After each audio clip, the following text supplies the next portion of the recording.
A very warm welcome to you all. हमने last video में cover किया था आर्टिकल 1 और उसके साथ में कुछ बेसिक कंसेप्ट्स। इस वीडियो में हम आर्टिकल 2, 3, 4 कवर करेंगे और उसके साथ में कुछ कुछ बेसिक कंसेप्ट्स को क्लियर करेंगे। एज अ रिमाइंडर, कोई भी आपको दिक्कत हो, कोई प्रॉब्लम हो, किसी लाइन में भी दिक्कत हो तो आप कमेंट करके बता सकते हैं, जिससे कि हम उस कंसेप्ट पे, उस लाइन पे भी एक पर्टिकुलर शॉट बना देंगे, जिससे आपका डाउट बिल्कुल ही क्लियर हो जाए और क्रिस्टल क्लियर क्लैरिटी के साथ आप एग्ज़ाम में जाएं। तो आर्टिकल 2 फ़िलहाल हम पढ़ते हैं। जब भी हम आर्टिकल 2 की बात करते हैं तो हम बात करते हैं एक्सटर्नल टेरिटरी की। ठीक है, ये क्या है, कैसे है, ये अभी हम पढ़ेंगे, बट आप हाल फिलहाल इतना याद रखिए कि आर्टिकल 2 की जब हम बात करते हैं तो हम बात करते हैं एक्सटर्नल टेरिटरी की, और जब हम आर्टिकल 3 की बात करते हैं तो हम बात करते हैं इंटरनल टेरिटरी की। इसका मतलब क्या होता है? एक्सटर्नल टेरिटरी मतलब इंडिया से बाहर की टेरिटरी, जो अभी फ़िलहाल इंडिया का हिस्सा नहीं है, वो होता है एक्सटर्नल टेरिटरी। जब हमें इंडिपेंडेंस मिली 1947 में, तब इंडिया का एक पर्टिकुलर स्ट्रक्चर नहीं था। इंडिया में ब्रिटिश इंडिया भी था, कुछ प्रिंसली स्टेट्स भी थे, कुछ डिस्प्यूटेड रीजन्स भी थे। ठीक है, अभी इन प्रिंसली स्टेट्स को इंडिया में इंटीग्रेट करना बाकी था, डिस्प्यूटेड रीजन्स को लाना बाकी था, डिस्प्यूटेड रीजन्स को स्टेबल करना बाकी था, बहुत कुछ बाकी था। इसीलिए हमारे फाउंडिंग फादर्स ने पार्लियामेंट को ये पावर दी कि पार्लियामेंट एक लॉ के ज़रिए नई स्टेट्स को एडमिट कर सकता है। एडमिट करने का मतलब अलाउ कर सकता है इंडियन यूनियन में आने का, और स्टैब्लिश कर सकता है न्यू स्टेट्स, मतलब उन लैंड से न्यू स्टेट्स बिल्ड कर सकता है, बना सकता है, on such terms and conditions as it thinks fit. ठीक है, टर्म्स एंड कंडीशंस क्या रहेंगी, वो उन्होंने पावर पार्लियामेंट पे छोड़ दी। ठीक है, बिल्कुल ठीक बात है। क्यों है ऐसा, ये भी हमें पता चल गया। तो इसीलिए आर्टिकल 2 कहता है कि एडमिशन और इस्टेब्लिशमेंट ऑफ न्यू स्टेट्स। ठीक है जी, इसी का बहुत अच्छा एग्जाम्पल है कि 1975 में हमें सिक्किम इंडिया में आया। सिक्किम ना ही ब्रिटिश इंडिया का पार्ट था, ना ही एक प्रिंसली स्टेट था। ठीक है, अब ये इंडिया में कैसे आया, क्यों आया, इसकी स्टोरी हम नेक्स्ट वीडियो में कवर करेंगे। ठीक है, बट एज एन एग्जाम्पल आप ये याद रख सकते हैं कि 1975 में इसी आर्टिकल के तहत हमारे देश का पार्ट बना सिक्किम। ठीक है जी, फिर मैंने आपको बोला कि जब हम आर्टिकल 3 की बात करते हैं तो हम बात करते हैं इंटरनल टेरिटरी की। ठीक है, उससे पहले हम एक कंसेप्ट पढ़ लेते हैं। देखिए, बहुत ही आसान भाषा में हम आपको समझाएंगे कि पार्लियामेंट में कैसे बिल पास होता है, कैसे लॉ पास होता है। ठीक है, बहुत ही आसान भाषा में देखिए क्या होता है कि पार्लियामेंट में जब भी एक लॉ बनना होता है तो हम एक ड्राफ्ट बनाते हैं। ठीक है, ड्राफ्ट बनाया जाता है, वो चाहे तो, जैसे कि आप देखते ही होंगे पार्लियामेंट में सिर्फ बीजेपी के लोग नहीं बैठते हैं। ठीक है, कांग्रेस के लोग भी बैठते हैं, अलग अलग पार्टीज़ के, आपके लोग भी बैठते हैं, अलग अलग पॉलिटिकल पार्टीज़ के लोग होते हैं वहाँ पे। ठीक है, तो एक होता है मिनिस्टर और एक होता है प्राइवेट मेंबर। प्राइवेट मेंबर वो बंदा होता है जो कि एमपी नहीं है। ठीक है, जब भी कोई भी लॉ बनना होता है तो उसका एक ड्राफ्ट पहले पार्लियामेंट में जाता है। ठीक है, पार्लियामेंट में इंट्रोड्यूस होता है, मतलब पार्लियामेंट में उसकी बातचीत करी जाती है। ठीक है, उस पर चर्चा होने के बाद उस पर वोटिंग होती है। उस पर वोटिंग होती है और वो उस बिल का या उस ड्राफ्ट का नेचर क्या है, मतलब वो किस बारे में है, ठीक है, किस बारे में वो बिल है वो डिसाइड करता है कि वो कौन सी मेजॉरिटी से पास होगा। मेजॉरिटी मतलब कितनी वोटिंग उसको चाहिए कि वो एक बिल से लॉ बन सके। ठीक है, तो जब हम बात करते हैं मेजॉरिटी की तो हमारे पास 4 तरह की मेजॉरिटीज़ होती हैं। एक होती है सिंपल मेजॉरिटी। सिंपल मेजॉरिटी मतलब वो बिल जिसमें हमें more than 50% of people present and voting का वोट चाहिए होता है। इसका मतलब क्या होता है? इसका मतलब ये होता है, मान लीजिए एक लोकसभा है, उसमें 100 लोग हैं, 100 मेंबर है, ठीक है, पर उसमें से प्रेजेंट 80 हैं, ठीक, और 70 लोग वोट कर रहे हैं। ठीक है, 100 लोगों का एक पार्लियामेंट है जिसमें 80 लोग प्रेजेंट है और 70 लोग वोट कर रहे हैं। तो प्रेजेंट एंड वोटिंग कौन से हुए? ये 70 लोग। ठीक है, यानी कि 70 लोग प्रेजेंट भी हैं और वोट भी कर रहे हैं। वैसे आइडियली प्रेजेंट तो 80 थे, लेकिन वोट कितने कर रहे हैं? 70। तो प्रेजेंट एंड वोटिंग कितने में? 70। तो इसका 50% यानी कि 70 का 50% यानी कि 35 लोगों का हमको वोट चाहिए, तब वो बिल हमारा सिंपल मेजॉरिटी से पास होगा। ठीक है, ये हो गई सिंपल मेजॉरिटी। जैसे जो ऑर्डिनरी बिल्स होते हैं, जैसे कोई एक ऑर्डिनरी लॉ है, ठीक है, जिस पे हमें बहुत ज़्यादा टिप्पणी करने की ज़रूरत नहीं है, उनको सिंपल मेजॉरिटी से पास किया जाता है। ठीक है, दूसरी होती है एब्सोल्यूट मेजॉरिटी। एब्सोल्यूट मेजॉरिटी का मतलब होता है जब हमें 50% ऑफ टोटल मेंबरशिप का वोट चाहिए। मतलब हम मान लेते हैं कि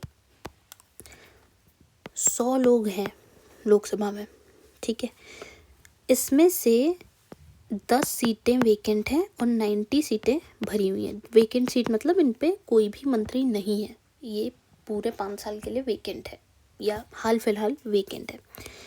ठीक है, तो टोटल मेंबरशिप का मतलब हुआ ये 100, जो कि इंक्लूड करता है ये वेकेंट सीट्स। ठीक है, यानी कि 100 लोगों में से 50 लोगों की हमको, यानी कि 50% की हमको वोटिंग चाहिए ही चाहिए उस बिल को पास करने के लिए। वो होती है एब्सोल्यूट मेजॉरिटी। ठीक है, इफेक्टिव मेजॉरिटी का मतलब होता है 50% of active strength. Active strength का मतलब क्या होता है? एक्टिव स्ट्रेंथ का मतलब होता है total membership minus vacant seats. यानी कि ये जो 90 लोग थे ना, 100 में से 10 सीटें वेकेंट थी, बचे 90। तो ये 90 लोगों की जो मेंबरशिप है ये होती है टोटल मेंबरशिप। तो इनमें से यानी कि 45 लोगों का जब हमको 45 लोग या उनसे ज़्यादा की जब हमको वोटिंग मिलेगी तो वो होगी इफेक्टिव मेजॉरिटी। ठीक, स्पेशल मेजॉरिटी का मतलब होता है 50% ऑफ टोटल मेंबरशिप, यानी कि जितना भी उस लोकसभा में या उस जगह पे मेंबरशिप था। ठीक है, जैसे कि अगर आप लोकसभा देखेंगे तो लोकसभा में आपको 543 मेंबर्स होते हैं, ये टोटल मेंबरशिप होती है। अब इनमें से सीटें कितनी भरी वो अलग बात है, पर ये आपकी टोटल मेंबरशिप है, ये उसकी स्ट्रेंथ है। ठीक है, इतनी उसकी कैपेसिटी है। तो 543 होती है टोटल मेंबरशिप अभी फ़िलहाल लोकसभा की। तो 50% of total membership plus 2/3 members present and voting, यानी कि ये दोनों कंडीशंस फुलफिल होनी चाहिए आपकी स्पेशल मेजॉरिटी में। ठीक है जी, बहुत सारे ऐसे केसेस होते हैं जिनमें हमें स्पेशल मेजॉरिटी से बिल पास करना होता है। कौन से ऐसे केसेस होते हैं, क्या होता है, वो हम डिटेल में आगे के वीडियोस में पढ़ेंगे। अभी फ़िलहाल आपको एक बेसिक आइडिया देने के लिए मैंने ये समझाया है कि स्पेशल मेजॉरिटी का मतलब क्या होता है कि जब हमें 50% of the total membership plus 2/3 members present and voting. ये प्रेजेंट एंड वोटिंग का भी मतलब आपको मैंने समझा दिया है कि जो लोग वहाँ पे प्रेजेंट हैं और वोट कर रहे हैं, ठीक है, वो हो गया प्रेजेंट एंड वोटिंग। ठीक है, ये दोनों कंडीशन जब फुलफिल होंगी तभी बिल पास होगा स्पेशल मेजॉरिटी से। ठीक है, क्लियर बात है बिल्कुल। ठीक है,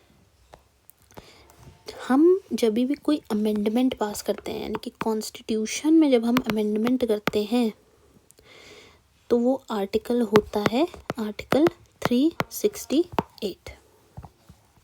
ठीक है, जब भी हम आर्टिकल 368 में अमेंडमेंट करते हैं, आर्टिकल 368 के तहत अमेंडमेंट करते हैं, तो हमेशा हमको स्पेशल मेजॉरिटी चाहिए होती है।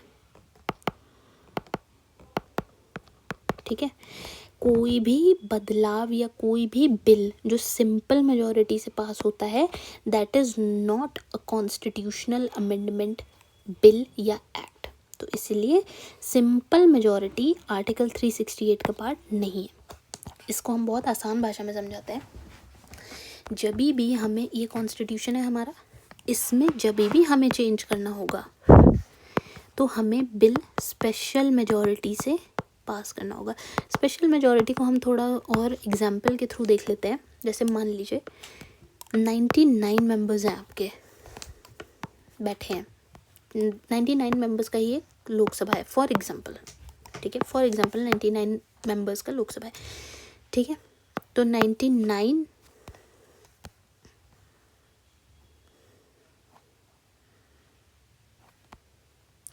चलिए हम ऐसे मान लेते हैं 100 लोगों का ये लोकसभा है।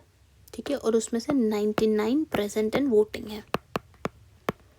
ठीक है, तो पहली कंडीशन जो आपने देखी थी वो क्या थी कि 50% ऑफ टोटल मेंबरशिप होनी चाहिए। तो टोटल मेंबरशिप कितनी है 100, तो 50% इसका कितना हुआ 50, 100 डिवाइड बाई 2, राइट। तो ये पहली कंडीशन हो गई। दूसरी कंडीशन क्या थी 2/3 मेंबर्स प्रेजेंट एंड वोटिंग। ठीक है, तो कितने लोग प्रेजेंट एंड वोटिंग थे 99। ठीक है, फॉर एग्जांपल, तो 99 इंटू 2/3 हुआ, this is 33 and this becomes 66। ठीक बात है, यानी कि इतने लोग, अब 50 बढ़ा है 66 बढ़ा है, 66 बढ़ा है ना, तो हमें 66 लोग या मोर देन 66 लोगों का वोट चाहिए ही चाहिए, तभी वो स्पेशल मेजॉरिटी से पास होगा। ठीक बात है, बिल्कुल ठीक बात है। ये दोनों कंडीशन फुलफिल होंगी, ये दोनों कंडीशन जब फुलफिल होंगी तभी हम कहेंगे कि ये स्पेशल मेजॉरिटी से पास हुआ है। तो जब भी हम कॉन्स्टिट्यूशन में कोई चेंज लाते हैं ना, कॉन्स्टिट्यूशन में किसी पार्ट में, किसी क्लॉज में, कहीं पे भी, तो हम कॉन्स्टिट्यूशनल अमेंडमेंट बिल लेके आते हैं और उसी से बनता है कॉन्स्टिट्यूशनल अमेंडमेंट एक्ट, और इसके लिए हमें चाहिए special majority, right. And this is your article 368। अगर कोई भी चेंज या कोई भी बिल या कोई भी लॉ सिंपल मेजॉरिटी से पास हुआ है, then that is not a part of article 368। ठीक है जी, ठीक है। अब हम बात कर लेते हैं आर्टिकल 3 की। अभी मैंने बताया था कि आर्टिकल 3 की जब हम बात करते हैं तो हम कहते हैं कि इंटरनल टेरिटरी की बात करेंगे। ठीक, इंटरनल टेरिटरी मतलब जो स्टेट्स इंडिया का पहले से ही पार्ट है। ठीक है, ये कहता है कि formation of new states and alteration of areas, boundaries और नेम्स ऑफ एग्जिस्टिंग स्टेट्स। यानी कि कल भी मैंने आपको बताया था कि इंडिया में सेंटर हल्का सा ज़्यादा पावरफुल होता है देन स्टेट्स, और कल मैंने ये भी बताया था कि हमारे यहाँ पे इंडिया इनडिस्ट्रक्टिबल यूनियन है ऑफ डिस्ट्रक्टिबल स्टेट्स। तो डिस्ट्रक्टिबल स्टेट्स का मतलब यही था कि उनका एग्जिस्टेंस जो है वो गारंटीड नहीं है। पार्लियामेंट हो सकता है, पार्लियामेंट 2 स्टेट्स को बाइफरकेट कर दे, उसमें से और 2-3 स्टेट्स निकाल दे, या 2 या 2 से ज़्यादा स्टेट्स को मर्ज करके एक स्टेट बना दे। हो सकता है कि वो किसी स्टेट की बाउंड्री को ऑल्टर कर दे, उसका नाम चेंज कर दे, उसका एरिया घटा या बढ़ा दे। ये पावर होती है पार्लियामेंट के पास। ठीक है, तो इसीलिए पार्लियामेंट में by law form a new state, increase the area of any state, diminish the area of any state, alter the boundaries and alter the name. ये जो ऐसे लिखे होता है ना A, B, C, ये होते हैं क्लॉजेस। इसको आप ऐसे याद कर सकते हो, ये होते हैं सब पॉइंटर्स। सब पॉइंट्स नहीं होते, एक पॉइंट के सब पॉइंट्स हो गए ये, ठीक है। और जो ऐसे लिखे होते हैं ये होते हैं अमेंडमेंट। यानी कि आप बहुत सारे आर्टिकल्स देखोगे जिनके आगे ऐसे लिखा होगा।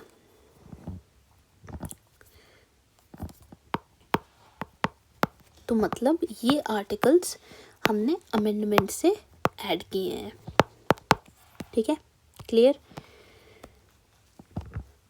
तो ये जो 5 क्लॉज लिखे हैं आप इनको इस निमोनिक से याद कर सकते हो, फिदा, ठीक है। Form a new state, increase the area, decrease और diminish the area, alter the boundary and alter the name. ये पावर क्यों दी गई है, क्यों, ऐसी क्या ज़रूरत थी कि आपने स्टेट्स को उनका एग्जिस्टेंस ही गारंटी नहीं दिया, ताकि स्टेट्स के पास इतनी पावर ना आ जाए कि वो कल को सिसीड ही कर दें। कल भी मैंने बताया था सिसीड का मतलब होता है छोड़ देना। इसीलिए हमने ऐसा कुछ भी नहीं दिया है, और सेंटर के पास भी ये पावर है कि वो पूरी तरह से स्टेट की बाउंड्रीज, नेम, एरिया कुछ भी घटा बढ़ा सकते हैं, ठीक है। अब क्वेश्चन ये आता है कि ये जो स्टेट का बाउंड्री, नेम चेंज, ये सब करना है, ये करेंगे कैसे, ठीक है। तो ये हमारा स्टार्ट होता है प्रेसिडेंट से। प्रेसिडेंट जो होता है, जो कि काम करता है काउंसिल ऑफ मिनिस्टर्स के एडवाइस पे,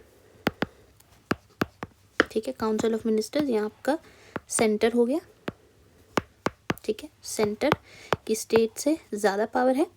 तो अगर काउंसिल ऑफ मिनिस्टर्स के एडवाइस पे जो प्रेसिडेंट काम करते हैं, जब ये रिकमेंड करेंगे कि हाँ हमें किसी स्टेट का फॉर एग्जांपल नाम चेंज करना है, जब ये रिकमेंड करेंगे तब पार्लियामेंट में एक बिल आएगा, ठीक है। और एक और बात, इनके रिकमेंड करने से पहले ये उस स्टेट से पूछेंगे, ये उस स्टेट को वो बिल रेफ़र करेंगे। रेफ़र करने का मतलब उनको वो बिल भेजा जाएगा कि हमारा ऐसा प्लान है। क्यों ताकि स्टेट को भी अपना ओपिनियन रखने का मौका मिले, ठीक। स्टेट अपना ओपिनियन देगा, लेकिन ये ओपिनियन बाइंडिंग नहीं होगा, ठीक है। सरकार, या हम कह सकते हैं प्रेसिडेंट, उसको माने या ना माने वो प्रेसिडेंट के ऊपर है, ये चीज़ बाइंडिंग नहीं होगी।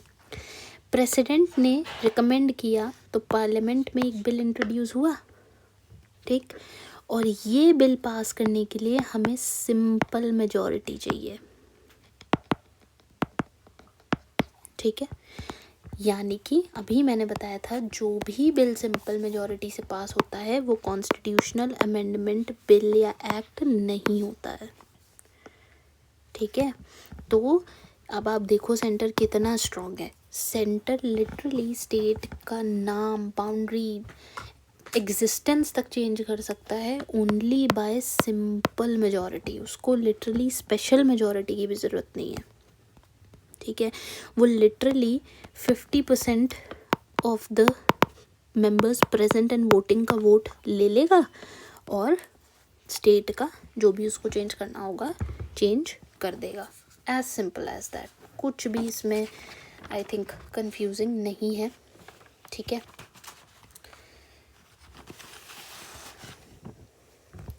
ठीक, अच्छा, एक इंफॉर्मेशन और यहाँ पे बहुत अच्छी है कि यूएसए में ऐसा नहीं है।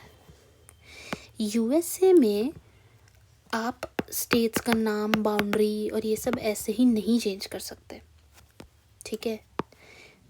ये इनडिस्ट्रक्टिबल यूनियन है ऑफ इनडिस्ट्रक्टिबल स्टेट्स का। क्यों? क्योंकि कल भी मैंने आपको बताया था कि ये एक फेडरेशन है, ये कोई यूनियन नहीं है। इसमें बहुत सारी स्टेट्स ने आपस में एग्रीमेंट करके एक कंट्री, एक नेशन बना दिया, ठीक है। तो यहाँ पे सेंटर और स्टेट की अपनी अलग अलग पावर है। ना स्टेट सेंटर के सेंटर की पावर को ले सकता है और ना सेंटर स्टेट की पावर को ले सकता है। इसीलिए यूएसए में जब हम देखते हैं तो वो ऐसे ही स्टेट्स का नाम, बाउंड्री, एरिया ये सब घटा बढ़ा नहीं सकते। ठीक है, फिर हम आ जाते हैं अपने आर्टिकल 4 पे। क्या कहता है आर्टिकल 4? आर्टिकल 4 कहता है कि laws made under article 2 and 3 to provide for the amendment of the first and the fourth schedule, ठीक है, and supplemental, incidental and consequential matters. ठीक है, ये कहता है कि सर कोई भी चेंज जो आर्टिकल 2 या 3 के तहत आएगा, यानी कि अगर हम कोई भी एक्सटर्नल टेरिटरी को ऐड करेंगे या फिर हम इंटरनल टेरिटरी में चेंज लाएंगे,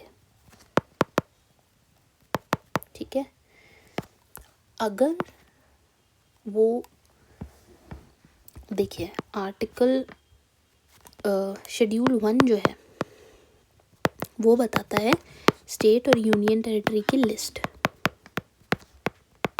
ठीक है। शेड्यूल 4 जो है वो बताता है कि राज्यसभा में किस स्टेट की और यूटी की कितनी सीटें होंगी, ठीक है। राज्यसभा का मतलब क्या है? राज्यसभा होती है काउंसिल ऑफ स्टेट्स, नाम से ही पता लग रहा है ना, ठीक है। तो उसमें हर स्टेट से कुछ लोग यहाँ भेजे जाते हैं, ठीक है, ताकि वो अपने स्टेट के मुद्दे सेंटर पे रख सके और उन पे डिस्कशन हो सके, लॉ पास हो सके। ऑल्सो लोकसभा से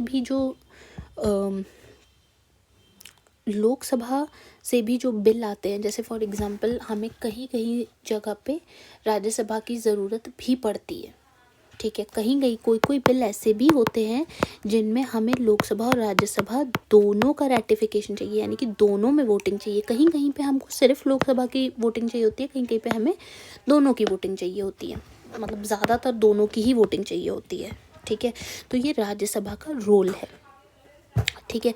तो जहाँ पे भी किसी भी स्टेट और यूनियन टेरिटरी में चेंज आएगा, जाहिर सी बात है इन दोनों लिस्ट में भी चेंज आएगा, ठीक, बिल्कुल ठीक बात है। और जब भी कॉन्स्टिट्यूशन में चेंज आता है तो हम उसको कॉन्स्टिट्यूशनल अमेंडमेंट एक्ट से या बिल से सही करते हैं, ठीक है। जैसे फॉर एग्जांपल समझाने के लिए 2014 में आंध्र प्रदेश एक स्टेट, बड़ा सा स्टेट था, जिसमें से तेलंगाना एक स्टेट निकाली गई। आंध्र प्रदेश को 2 हिस्सों में बांटा गया, अब एक है आंध्र प्रदेश और एक है तेलंगाना, ठीक है। अब ये जो तेलंगाना आई है, जाहिर सी बात है हमें शेड्यूल 1 में भी इसका नाम ऐड करना पड़ेगा और शेड्यूल 4 में हमें इसके लिए राज्यसभा में सीटें भी रखनी पड़ेंगी, ठीक है। तो अब यहाँ पे ये बहुत कंफ्यूजिंग हो सकता है बच्चों के लिए कि यहाँ पे तो अभी हम कह रहे थे कि हम सिंपल मेजॉरिटी से बिल पास कर देंगे जब हमें स्टेट्स में चेंज करना होगा, तो हम यहाँ पे कॉन्स्टिट्यूशनल अमेंडमेंट क्यों करें? देखो, जब हमें स्टेट में कोई चेंज लाना होता है ना, एरिया बढ़ानी है, घटानी है, बाउंड्री चेंज करनी है, नाम चेंज करना है, ठीक है, उसकी सहमति के लिए हम सिंपल मेजॉरिटी यूज़ करते हैं कि हाँ हम कर सकते हैं या हम कर रहे हैं। और पर जब भी कॉन्स्टिट्यूशन में चेंज आता है, कुछ नाम ऐड करना है, कुछ घटाना है, कुछ बढ़ाना है, ठीक है, जैसे हमने यहाँ पे तेलंगाना का नाम ऐड करना था शेड्यूल 1 में, राज्यसभा में इसके लिए सीटें लानी थी, इसको अमेंड करने के लिए हमें कॉन्स्टिट्यूशनल अमेंडमेंट बिल चाहिए ही चाहिए, ठीक है, ठीक है। तो ये दोनों अलग कॉन्सेप्ट है, ठीक है ना। जब हम स्टेट में कुछ चेंज करेंगे, उसकी मंजूरी के लिए, उसका यस कराने के लिए हमें सिंपल मेजॉरिटी चाहिए पार्लियामेंट से।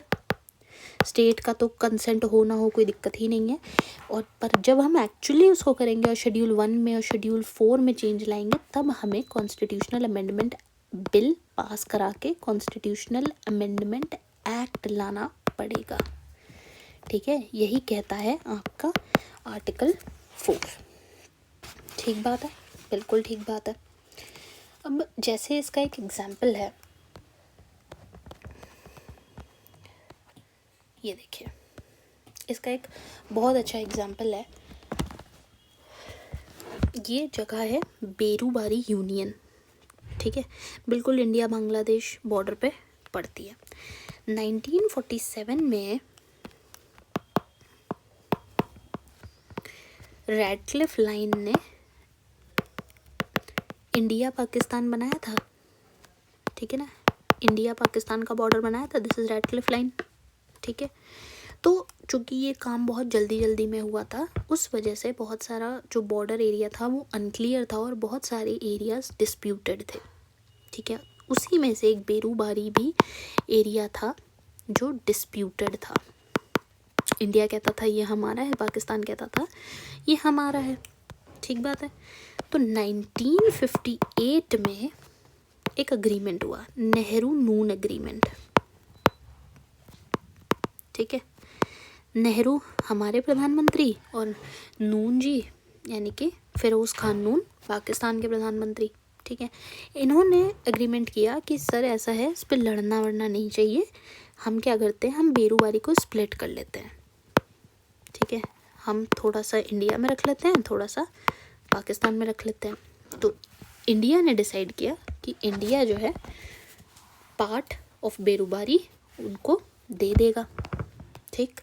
अब यहाँ से क्वेश्चन उठा कि पार्ट 1 में जो अभी अभी हमने आर्टिकल 1 से 4 डिस्कस किया है, उसमें क्या कहीं ये लिखा हुआ था कि इंडिया अपना लैंड भी दे सकता है? वो तो कहीं नहीं लिखा था। उसमें ये लिखा था कि इंडिया लैंड ले सकता है, पर इंडिया लैंड दे सकता है वो भी जस्ट बाय अग्रीमेंट, जो कि यहाँ पे हुआ जस्ट बाय अग्रीमेंट, ये तो नहीं लिखा था। अब यहाँ पे हमारी डिबेट स्टार्ट हो गई, ठीक है। तो प्रेसिडेंट ने, अच्छा हमारे जो प्रेसिडेंट है ना, उनके पास एक पावर होती है आर्टिकल 143 में कि वो कोई भी मैटर सुप्रीम कोर्ट में भेज सकते हैं सुप्रीम कोर्ट की राय के लिए, यानी कि एडवाइस के लिए, ठीक है। तो प्रेसिडेंट ने हमारे यहाँ पे भी यही किया, प्रेसिडेंट ने सुप्रीम कोर्ट से पूछा कि सुप्रीम कोर्ट, क्या हम अपनी कोई टेरिटरी एक एग्रीमेंट के थ्रू दूसरे कंट्री को दे सकते हैं, ठीक है। तो ये बना आपका बेरूबारी यूनियन केस, ठीक है जी। इसमें सुप्रीम कोर्ट ने बोला कि आर्टिकल 3 जो था वो इंटरनल रीऑर्गेनाइजेशन था, ठीक है। आप अपनी स्टेट्स को रीऑर्गेनाइज कर सकते हैं, पर आप उनको दे नहीं सकते, you can not give away your land, वो भी जस्ट बाय एग्रीमेंट नहीं कर सकते आप, ठीक है। क्यों? क्योंकि अभी मैंने आपको बताया था कि जब भी कॉन्स्टिट्यूशन में हमें कुछ चेंज करना होगा ना, तो हमें कॉन्स्टिट्यूशनल अमेंडमेंट एक्ट के थ्रू ही करना पड़ेगा, ठीक है। तो आप अग्रीमेंट के थ्रू तो अपना लैंड किसी और को नहीं दे सकते, राइट। इसी के चलते गवर्नमेंट ने बोला कि ठीक है, अगर हम कॉन्स्टिट्यूशनल अमेंडमेंट एक्ट के थ्रू ऐसा कर सकते हैं, तो हम 9th कॉन्स्टिट्यूशनल अमेंडमेंट एक्ट 1960 के थ्रू बेरूबारी पाकिस्तान को दे देंगे, ठीक है। तो ये एक बहुत ही अच्छी जजमेंट निकल के आई थी कि जब भी आपको किसी को भी अपना लैंड देना है, देखो आर्टिकल 2 में मैंने आपको बताया था ना, कि जब हम एक्सटर्नल टेरिटरी को एडमिट करते हैं या अलाउ करते हैं या इस्टेब्लिश करते हैं, तो हमें ऐसा कुछ खास कॉन्स्टिट्यूशन में अमेंडमेंट करने की ज़रूरत नहीं पड़ती है। पर जब हम कॉन्स्टिट्यूशन में चेंज करेंगे, जैसे हम शेड्यूल 1 में चेंज करेंगे, शेड्यूल 4 में चेंज करेंगे, ठीक है ना, जब हम नाम लिखा जाएगा कि हाँ ये हमारी स्टेट हो गई है, तब हम कॉन्स्टिट्यूशनल अमेंडमेंट एक्ट लाएंगे। ऐसे ही जब हम किसी को दे रहे हैं कोई भी स्टेट, तो भी हम कॉन्स्टिट्यूशनल अमेंडमेंट एक्ट के थ्रू ही देंगे, ठीक है। क्यों? क्योंकि हमें कॉन्स्टिट्यूशन में नाम हटाना भी तो पड़ेगा, ठीक है, ठीक है। तो ये था आपका बेरूबारी यूनियन केस। अच्छा, जब हमारा 1950 में कॉन्स्टिट्यूशन बना तो प्रिंसली स्टेट्स ने ज्वाइन भी किया, तब सभी प्रिंसली स्टेट्स ने ज्वाइन किया सिवाय 3 स्टेट्स के, ठीक, सिवाय 3 स्टेट्स के सभी प्रिंसली स्टेट्स ने ज्वाइन किया। तो इन प्रिंसली स्टेट्स को हमने, अच्छा कौन सी थी ये प्रिंसली स्टेट्स? ये प्रिंसली स्टेट्स थी आपकी जूनागढ़, कश्मीर और हैदराबाद। ठीक है, जूनागढ़ जो कि आपका गुजरात में पड़ता है, इस एरिया में। ठीक है, इसको हमने पहले तो कैसे ज्वाइन कराया, क्योंकि ये अग्री नहीं कर रहे थे ज्वाइन करने के लिए हमारा इंडियन यूनियन। ठीक है, इस कॉन्सेप्ट को समझने से पहले आप ये 2 चीज़ें क्लियर कर लो कि प्लेबिसाइट क्या होता है और रेफरेंडम क्या होता है। प्लेबिसाइट का मतलब होता है ओपिनियन पोल, मतलब देखो प्लेब वर्ड का मतलब होता है कॉमन पीपल और साइटम वर्ड का मतलब होता है वोटेड फॉर। जब आम जनता अपना ओपिनियन देती है वाया पोल, पोल मतलब वोटिंग के थ्रू, जब आम जनता अपना ओपिनियन देती है, सिर्फ ओपिनियन, मतलब ये जजमेंट बाइंडिंग नहीं होगी, ठीक है, वो होता है प्लेबिसाइट। पर जब आम जनता से फॉर्मल वोटिंग कराई जाती है किसी एक स्पेसिफिक लॉ पे या कॉन्स्टिट्यूशन में कोई चेंज लाना है, उस पे जब फॉर्मल वोटिंग कराई जाती है वो होता है रेफरेंडम। रेफरेंडम लीगली बाइंडिंग होता है और प्लेबिसाइट बाइंडिंग नहीं होता है। ठीक है, तो अब हम बात कर लेते हैं जूनागढ़ की। जूनागढ़ में हिंदू मेजॉरिटी थी, हिंदू मेजॉरिटी रहती थी यहाँ पे। ठीक है, और यहाँ का जो नवाब था वो मुस्लिम था। इन नवाब ने चूज़ किया था कि ये पाकिस्तान ज्वाइन करेंगे,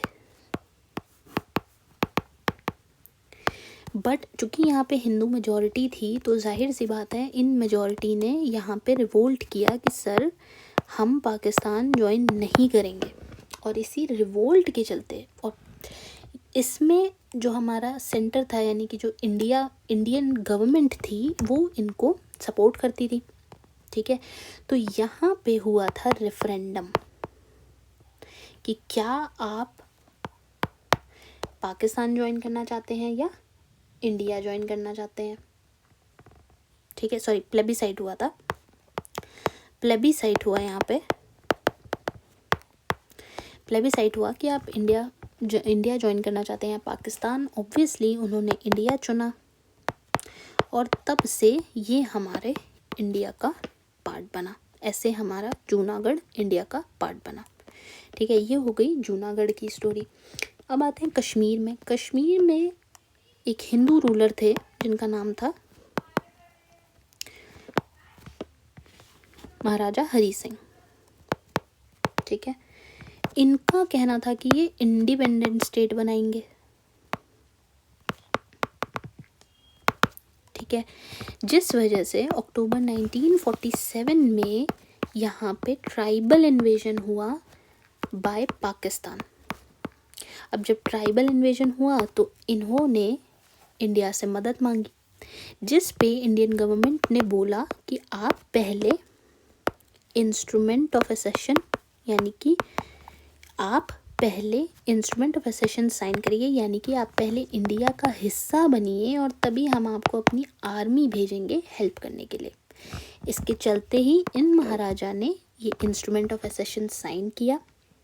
ठीक है, और ये इंडिया का पार्ट बने, जिसके चलते इंडिया ने मदद भेजी, मिलिट्री हेल्प भेजी। ठीक है, बट यहाँ पे पाकिस्तान को ऑब्वियसली ये बात मंजूर नहीं हुई। जब ये बात मंजूर नहीं हुई तो यहाँ पे एक वॉर स्टार्ट हुआ जिसको हम कहते हैं फर्स्ट इंडो पाक वॉर,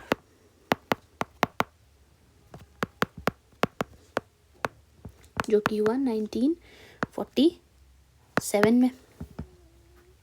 ठीक है, यहाँ से चल के इंडिया ने सोचा कि एक शायद थर्ड पार्टी का अगर इंटरवेंशन होगा तो ऑब्वियसली शायद पाकिस्तान रुक जाए।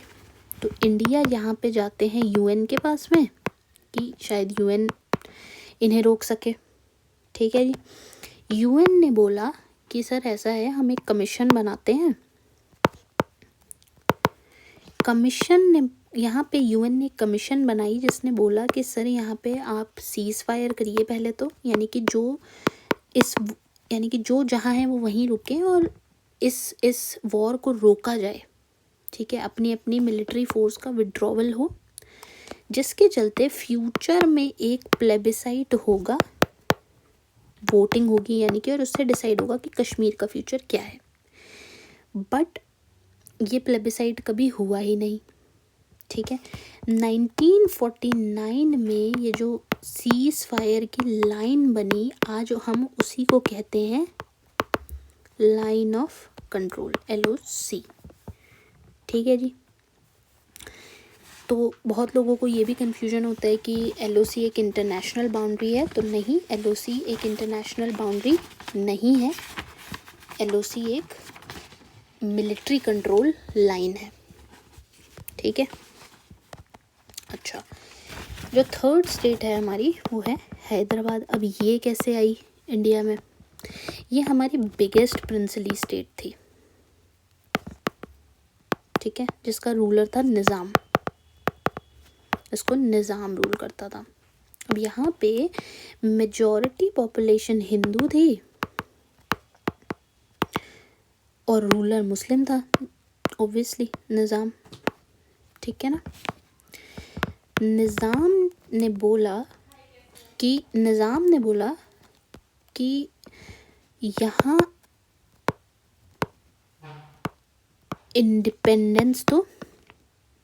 इंडिपेंडेंट रखेंगे हम हैदराबाद को, जो कि पॉसिबल नहीं था ऑब्वियसली। तो यहाँ पे वायलेंस किया रज़ाकर्स ने। अब रज़ाकर कौन होते हैं? रज़ाकर वर्ड का मतलब होता है वॉलंटियर, ठीक है। ये वॉलंटियर्स थे जो कि निज़ाम के फेवर में काम करते थे, लेकिन बाद में ये एक आर्म्ड एक्सट्रीमिस्ट फोर्स बन गई, ठीक है।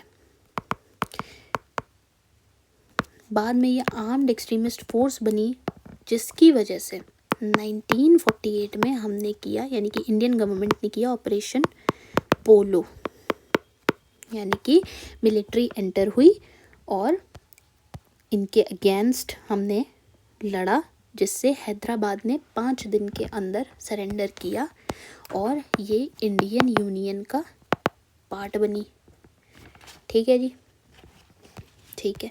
तो इस तरह से प्रिंसली स्टेट्स हमारे इंडियन यूनियन का पार्ट बनी, राइट। तो जब 1950 में कॉन्स्टिट्यूशन बना तो हमारे पास 4 तरह की स्टेट्स थी। अगर आप देखोगे तो 1950 में जब हमारा कॉन्स्टिट्यूशन बना और लागू हुआ तो हमारे पास हमारी स्टेट्स के लिए 4 फोल्ड क्लासिफिकेशन था। 4 फोल्ड क्लासिफिकेशन मतलब part A, part B, part C और पार्ट डी। हमने 4 हिस्सों में अपनी स्टेट्स को रखा था, यानी कि 4 कैटेगरीज में रखा था, ठीक है। हमारे पास टोटल स्टेट्स थी 29। पार्ट ए में हमने वो स्टेट्स रखी थी जो ब्रिटिश इंडिया का पार्ट थी, जिनको गवर्नर रूल किया करते थे पहले, ठीक है, जो थोड़ी स्टेबल थी, ठीक है, डायरेक्ट ब्रिटिश रूल के अंडर थी, उनको हमने इसमें रखा था।